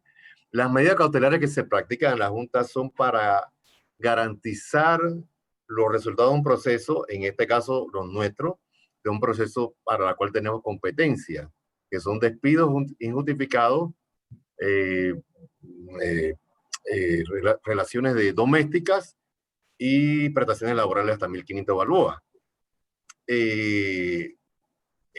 Yo diría que esa medida cautelar es posible que deba solicitarse ante un juzgado de trabajo, porque no necesariamente él está reclamando o va a reclamar por un despido o por una terminación, sino por un daño causado o por un exceso en el pago de la luz, de la electricidad que le está reclamando a su empleador. Entonces, no me da la impresión, así a vuelo de pájaro, que sea una medida cautelar de las que nosotros podamos practicar por el efecto de la competencia que tenemos. Muchísimas gracias por su respuesta, licenciado. Ahora pasamos con una pregunta de un compañero muy interesante para el licenciado Javier Vallarino.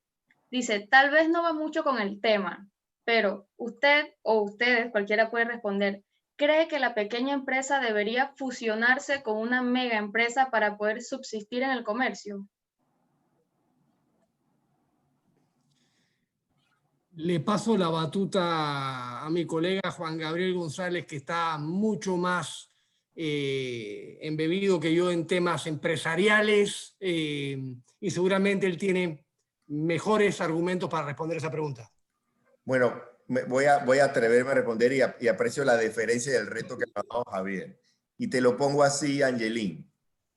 He visto en meses de pandemia que las empresas que más se han cotizado o se han puesto atractivas para empresarios, vamos a partir de una premisa, el que tiene plata, tiene plata. Suena horrible, pero es cruda realidad en un mundo capitalista. Y el que tiene plata aprovecha las coyunturas. Y Angelín, si el día de mañana tú tienes dinero y tú ves una propiedad, un apartamento en un precio razonable y tienes el dinero para hacerlo, lo vas a comprar. Un tema de oportunidad. Guardadas proporciones, dando un ejemplo de propiedades, hay empresarios del continente que tienen, y empresarios de Europa que tienen y aprovechan la coyuntura. ¿Y cuál tipo de empresas tú crees que son las que son más apetecibles en este momento? La de alimentos. Hay muchas empresas de alimentos, sin decir nombres, que les han llegado otros a tocarle la puerta y dicen, te quiero comprar o me quiero fusionar contigo. Entonces, esas empresas son atractivas hoy en día para comprarlas, para fusionarlas, porque al final en un mundo empresarial y de capitalismo suena crudo, pero es lo que vivimos, el sistema que tenemos, sobreviven los más poderosos. A las pymes le va a costar mucho subir la loma. Angelín, si tú tienes una bicicleta de estas caras que hay, que vende X compañía que está en Avenida Balboa, y tiene no sé cuántos cambios, y pedaleas y pones primera, segunda tus cambios, y yo voy en un triciclo, me va a costar duro porque tengo una pyme subir esa loma. Tú vas a subirla, te va a costar, pero te va a ser más sencillo subirla. Pero yo que estoy en triciclo, posiblemente voy a ver cómo hago para fusionarme, unirme, y ahí es donde viene también el rol de abogados comerciales, donde vienen las fusiones, adquisiciones que se dan, y eso se va a seguir dando en un mundo globalizado, y más en esto. E insisto, en compañías apetecibles como de alimentos, porque todos tenemos que seguir comiendo, se va a dar más y se hacen muy atractivas. Es mi percepción y es lo que he visto. No sé si me permite, Juan Gabriel, yo agregaría para tu respuesta, la reflexión que a mí me viene a la mente es que la persona que tuvo el emprendimiento y tiene su pyme o su pequeña empresa debe estar preparado para que su nombre desaparezca entonces, porque realmente quien tiene dinero o quien es más grande no se va a fusionar, o lo va a adquirir o lo va a absorber, pero no va a haber tal cosa como una fusión porque tu nombre no va a sobrevivir en una transacción conmigo si yo soy poderoso. Digo, hay que ver la realidad. Entonces, habría que también transmitirle a ese pequeño empresario que busque cuál es el nicho que él tiene en ese mercado que lo está tratando de absorber o de echar a un lado o de ahora aprovecharse de lo que él generó, creó, inventó en su pequeña empresa y ver cómo puede negociar en las mejores condiciones para, tal vez es mejor ahora, cerrar con las condiciones que ofrece el mercado para que cierre de una manera menos costosa y esperar un mejor momento para reinventarse, a perder del todo su nombre. No sé, yo lo dejo ahí como reflexión porque definitivamente el grande no se va a fusionar con el chico jamás. O sea, esto por el estudiante que preguntaba de la fusión. Puede ser que haya una absorción, una adquisición, pero fusión no va a haber porque de que lo van a aplastar, lo van a aplastar. Muchísimas gracias por su respuesta, decana y licenciado. Tenemos otra pregunta dirigida hacia el licenciado José Mario. También, tomando en cuenta la situación atípica por la cual estamos pasando, ¿podría decirse que se han generado nuevos derechos para los trabajadores y nuevas obligaciones para los empleadores?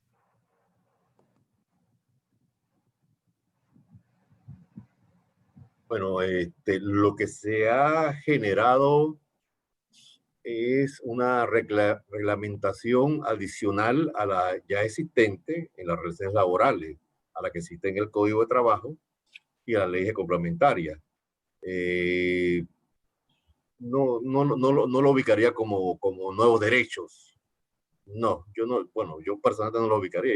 Yo creo que lo que se ha hecho es reglamentar una situación porque el tema de la suspensión de los contratos por efecto de fuerza mayor ya estaba en el código, ¿no? Por caso fortuito. Lo que se hizo fue hacer una reglamentación porque por lo menos yo que tengo un par de años no había escuchado algo parecido que se hubiera aplicado en Panamá. Igual el tema de la reducción de la jornada de trabajo también ya estaba reglamentada.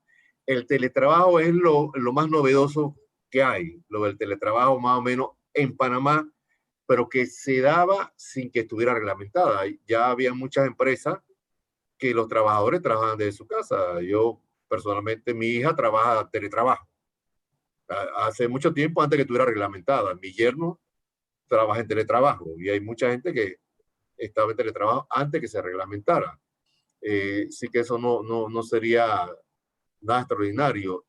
Tal vez se modifiquen algunas situaciones, como lo que expresó el licenciado Vallarino, que tienen que ver que el teletrabajo va a afectar otras legislaciones, como el tema de la enfermedad profesional. Eso tiene que quedar claro, hasta dónde cubre los costos del empresario. Esas cosas posiblemente se puedan mejorar a mi juicio, pero como derechos adicionales hasta el momento no los percibo así como tal, ni que hay derechos adicionales, ni que se han disminuido derechos a los trabajadores, ni a los empresarios. Yo creo que ha sido una reglamentación de cosas que en su momento el legislador pensó que podían pasar, no lo tenía muy claro, pero en este momento, bueno, sí pasó y lo tenemos mucho más claro, y se hizo una reglamentación, que es el caso de la suspensión de los contratos por los efectos de fuerza mayor o casos fortuitos, que eso sí,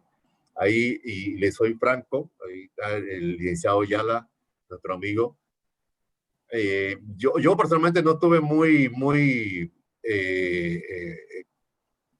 desde el punto de vista profesional, como muy claro, satisfecho con la normativa.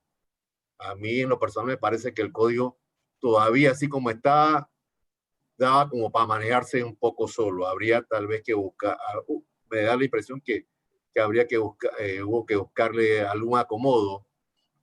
Tal vez la reglamentación en algunas cosas trajo más fricciones, más problemas prácticos, pues administrativos que soluciones. Esa es una apreciación muy personal como profesional del derecho frente al tema de la suspensión de los contratos y la normativa que se sacó frente a eso. En el tema de la reducción de jornada, yo creo que eso está muy claro. Ahí lo que sí hay, como ya lo establecieron los otros dos expositores, es más bien juega vivo. De algunos empresarios que utilizan la reducción de jornada para efectivamente, de manera práctica, rebajarle el salario a los trabajadores. Eso sí, eso no me parece muy humano. O sea, que le diga a un trabajador que trabaja 8 horas, te voy a pagar 4, y en la práctica lo hacen trabajar 8 horas. Eso se está dando eso no es un cuento, eso se da, y hay casos de familiares, de amigos, de gente que te dice, no, mira, me dijeron, o lo tomas o lo dejas. Y la gente, evidentemente, por cuidar su trabajo, lo va a tomar. Entonces, eso es una práctica un poco no saludable para lo que son las relaciones laborales. Me permito agregar solamente, porque nos involucra a todos. Tristemente, lo que está diciendo el colega José Mario Turaín se está verificando inclusive en firmas de abogados. No en todas, por supuesto, pero si sucede en firmas de abogados compuestas por abogados que debiesen respetar la ley, imagínense qué les espera al resto de los trabajadores en empresas que no tienen nada que ver con el ámbito jurídico. Disculpe.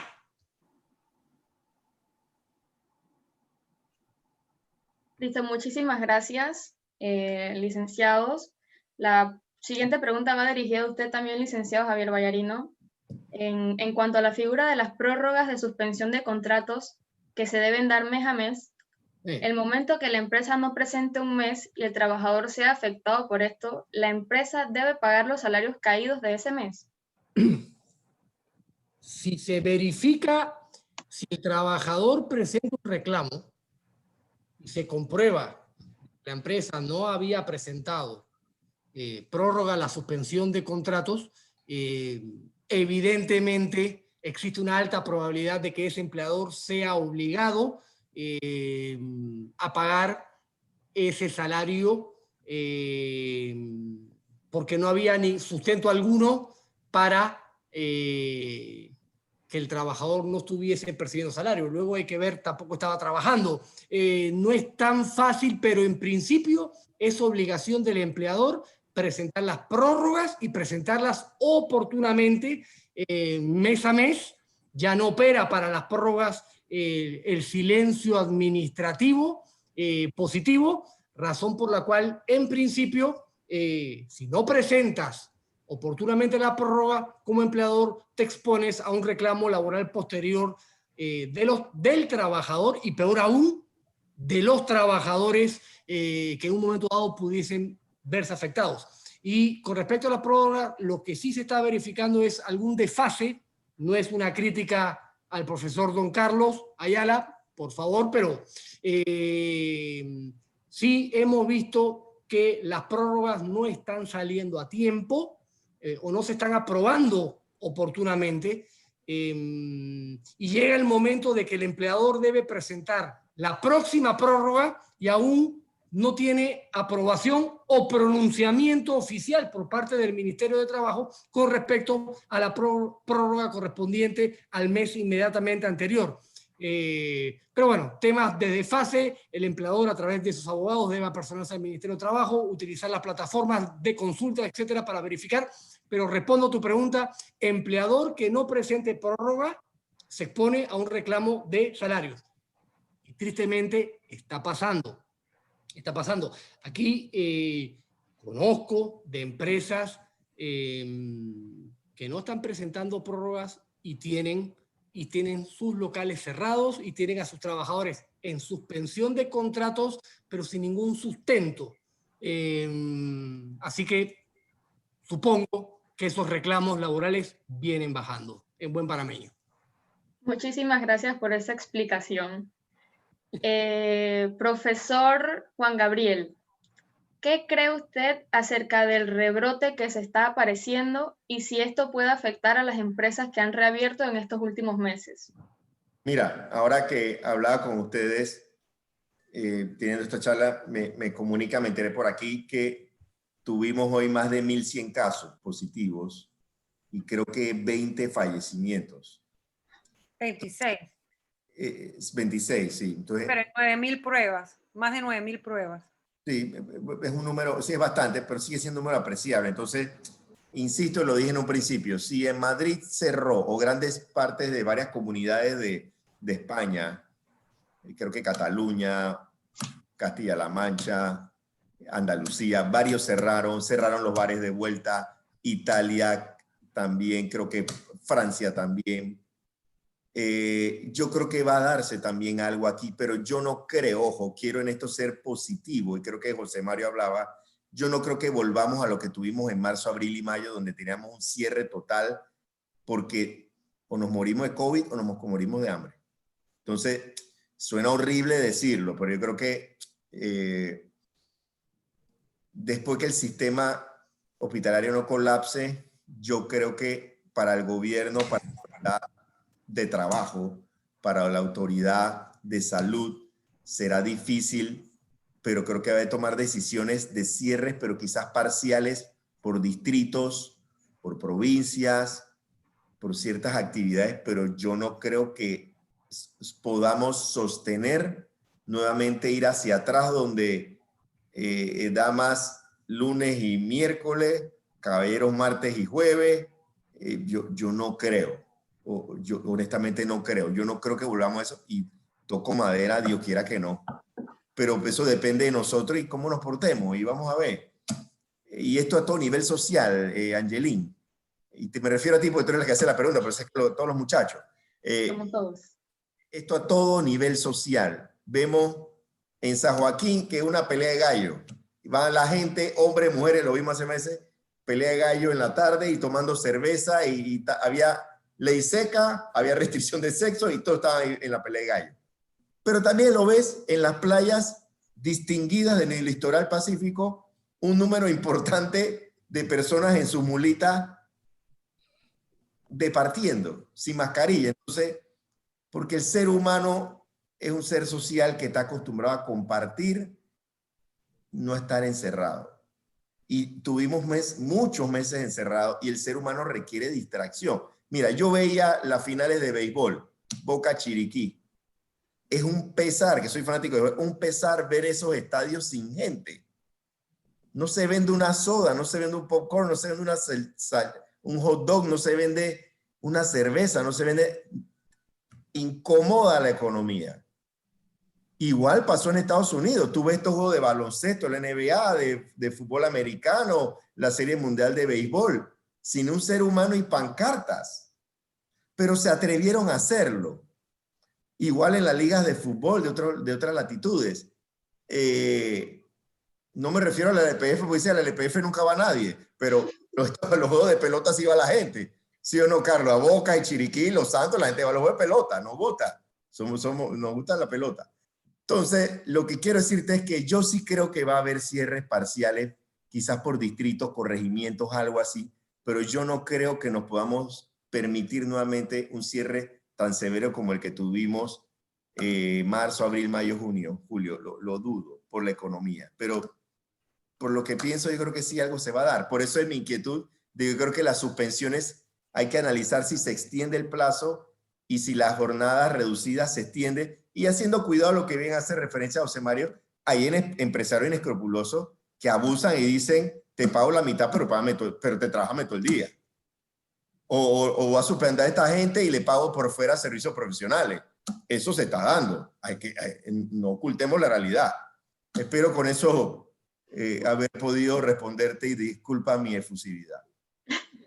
Claro que sí, muchísimas gracias por esa respuesta, muy interesante. Una pregunta. Sí. Angelín, yo quiero agregarle aquí al profesor nada más que entre todos los exabruptos que tiene de ejemplo, anote el de la tuna, el topón de tuna de la Contraloría.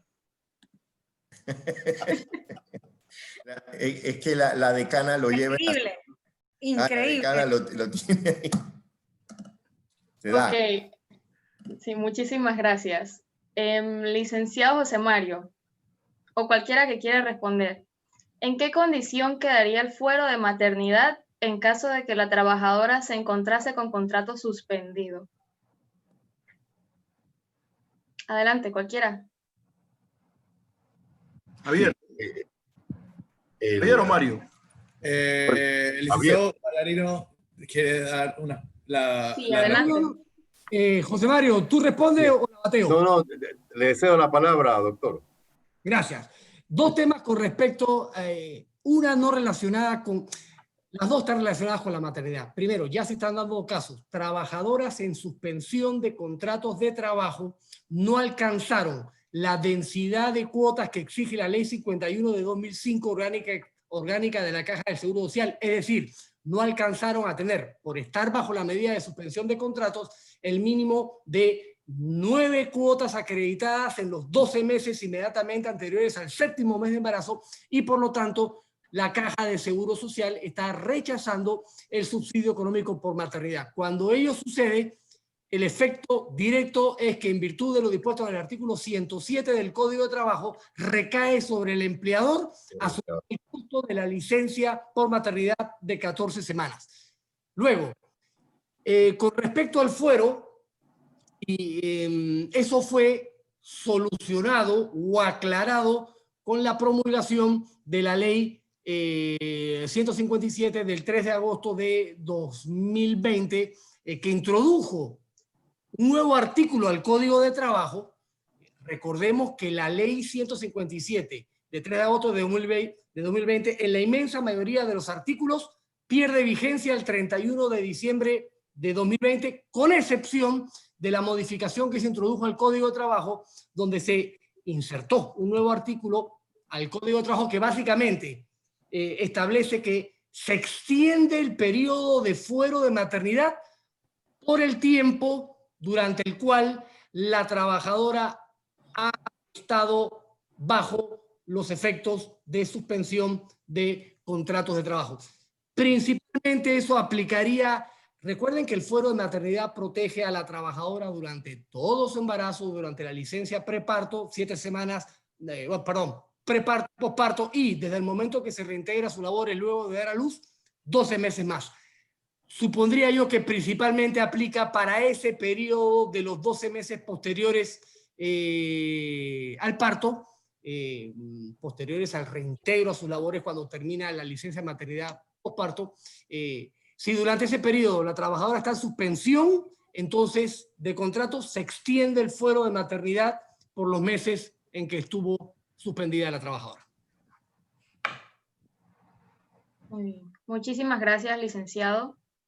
Aquí tenemos otra pregunta que hicieron, sí, ya vamos terminando, nos extendimos un poquito. Una última pregunta que hicieron aquí durante la exposición, cualquiera la puede responder. ¿Qué recurso puede presentar el trabajador cuando el empleador no cumple con las medidas de salubridad especiales que indica el MINSA y el Mitradel?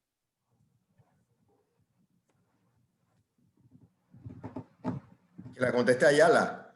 Sí. Sí. No ha hablado nada, él es vivo, no habla.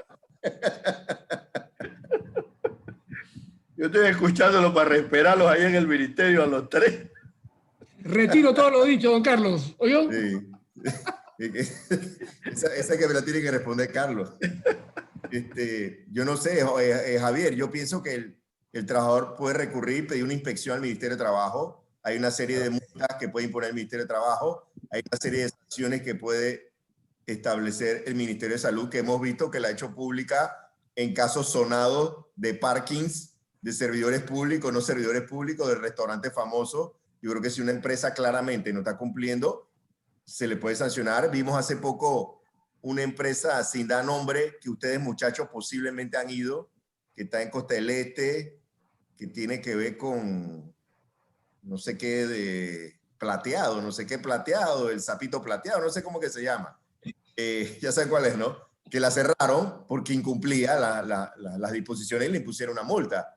Entonces, yo creo que el trabajador tiene que pedir a la autoridad que haga una inspección, tanto al Ministerio de Trabajo como al MINSA, y se han llevado a cabo, lo hemos visto. Hasta bodas han ido se han impuesto, hasta hay que decirlo públicamente, al alcalde se le impuso una multa, al alcalde capitalino. O sea, lo que no sabemos es si la han pagado. Perdón, Ana Matilde. Que lo que no sabemos es si la han pagado. Eso no sé, eso sí. Sí, pero sufrieron el escarnio público, que eso es vergonzoso. Bueno, que si es que le queda a algunos vergüenza. Sí.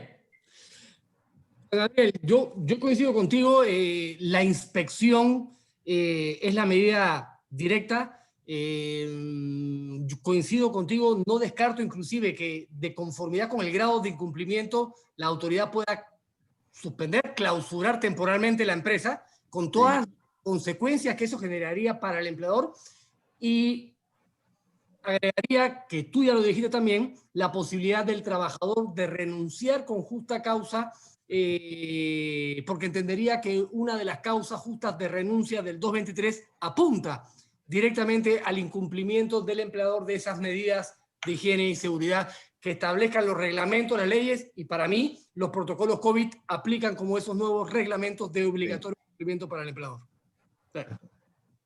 La inspección no solamente sería... ¿Me permiten? Multar, sí.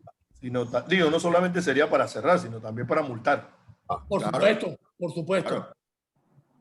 Por supuesto. Sí, pero, sí, pero no, Carlos, una multa de 500 es una cosa, que te clausuren temporalmente el local es otra muy distinta. Y Javier y Carlos y José Mario y Ana Matilde, que te asolen en el periódico y en las redes sociales es duro.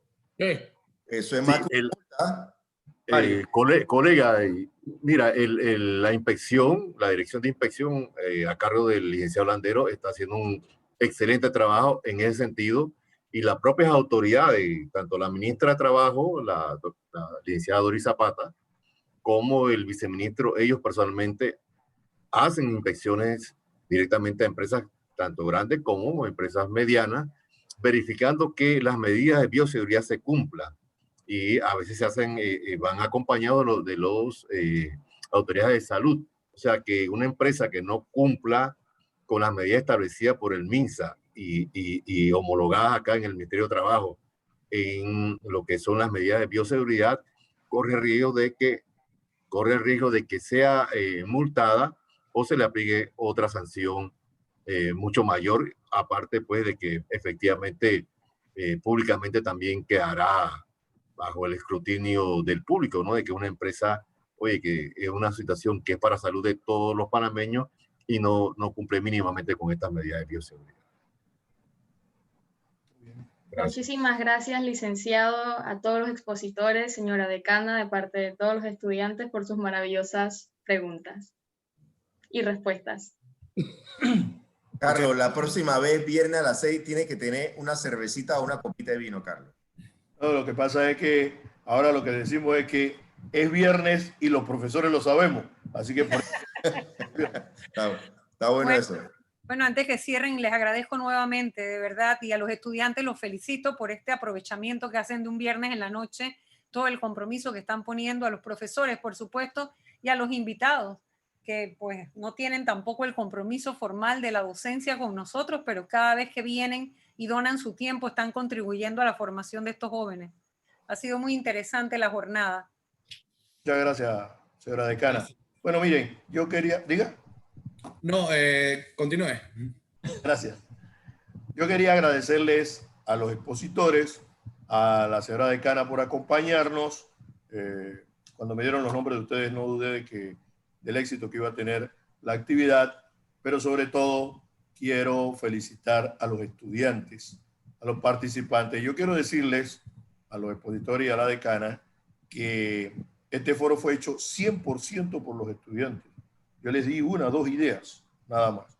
Todo lo demás lo hicieron ellos. Son responsables de todo lo bueno, lo mucho bueno y lo casi nada malo que ocurrió. Me ha gustado la calidad de las preguntas. Esto no es una clase de derecho del trabajo.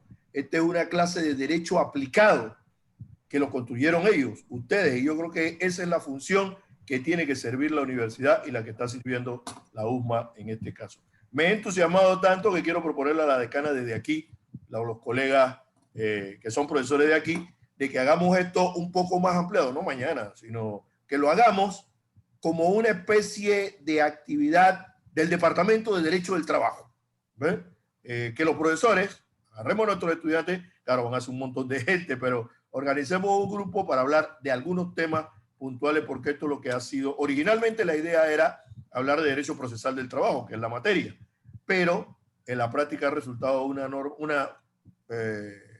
panel de actualización sobre los temas laborales, que, como bien dice la decana, no han pasado, no están pasando y no van a pasar por mucho, pero mucho tiempo. Yo le tomo la palabra, por Ayala, le tomo la palabra porque nosotros en la Facultad de Derecho de verdad no hemos parado. Todo esto que ustedes han producido en la noche de hoy, que es producción intelectual, producto de la experiencia y la formación académica sólida que tienen cada uno de ustedes, lo pueden encontrar en la biblioteca virtual de la facultad que hemos armado a partir de la pandemia, así como en nuestro canal de YouTube de la universidad. Y esto es un referente constante, permanente, que tienen los profesionales y los estudiantes de Derecho para poder ir y buscar ese conocimiento. Y ha sido una alternativa interesante durante la pandemia en la que la facultad ha liderado. Y yo le tomo la palabra, profesor, y lo invito a algo más. Nosotros somos la única universidad católica del país. Y en las encíclicas, las cartas que nos regala el Papa, que hace las reflexiones respecto a la actualidad del mundo, a la realidad mundial, hay cuestionamientos importantes respecto al descarte de las personas y la reducción de los costos operativos en las empresas y en los costos laborales, que redunda en el desempleo. Así que ese es un interesante análisis sumado al informe del 2019 de la OIT respecto a la mujer, la relación mujer-trabajo y pandemia. Así que hay temas interesantísimos que con mucho gusto ponemos las plataformas de la universidad a su disposición. Tráiganos a los expertos o nuestros profesores. Estamos listos para ese debate con ustedes para que nuestros estudiantes aprendan mucho más. El tema sin fin sobre la actualización de las normas laborales. El otro año el Código de Trabajo cumple 50 años de vigencia. Entonces, el tema sin fin es, ¿hay que reformar o no hay que reformar el Código y en qué sentido hay que reformarlo? Bueno, ese es un tema reto. Bueno, el tema sin fin es que nadie quiere abandonar sus espacios cómodos, ¿no? Nadie quiere, cuando adquiere un poquito de poder, nadie lo quiere soltar, y en ese punto hay desencuentro, ¿no? Porque el mundo evoluciona, las realidades cambian y no puede estar estática la norma, porque entonces se constituye en una ficción jurídica que no corresponde a la realidad ni resuelve los fenómenos sociales que está llamada a atender. Y señora decana, la última gran reforma al Código de Trabajo, si queremos verla como tal, fue la ley 44 del año 95. Ya han pasado muchos años, ¿no? Estoy de acuerdo, estoy muy de acuerdo, pero insisto, el problema es que cada vez que hablan de reforma, todos los grupos de interés, cada uno quiere reformar para su beneficio. Y hay que saber que hay que llegar a un punto de encuentro donde todo el mundo tiene que ceder un poquito para que ganemos todos. Así es. Cada uno cede, ganamos todos. Bueno, Muchas Yo no sé gracias. si hay algún otro, Eh, algo más en el programa. y tenemos por parte de los estudiantes un agradecimiento por nuestra compañera Julián Peralta. Sí, muy buenas noches a todos. En nombre del grupo de estudiantes del profesor Ayala, nosotros queremos darle muchas gracias a los expositores, a la decana que tuvo también su participación dentro del foro. Gracias por compartir su experiencia y su sabiduría de lo que es el mundo laboral con todos nosotros, por su vocación que han tenido de enseñarnos lo que es la abogacía a nosotros, los futuros abogados, por tomarse el tiempo de estar aquí con nosotros esta noche, por responder las preguntas de mis compañeros, que bastante duras, pero bastante buenas sus respuestas. Muchísimas gracias, de verdad. Y gracias al profesor Ayala por ponernos esta actividad, claro. Gracias a los estudiantes del profesor Vallarino que también estuvieron presentes. En fin, gracias a todos. Jóvenes, pueden celebrar hoy viernes tomándose un jugo ahora después del curso, después del panel. En su burbuja familiar. Exactamente. Muchas gracias. Siendo Buenas las noches a todos. 7:51, finalizamos el seminario sobre la nueva normalidad. Gracias. Buenas noches. Buenas noches. Gracias, don Carlos. Está bien. Buenas noches.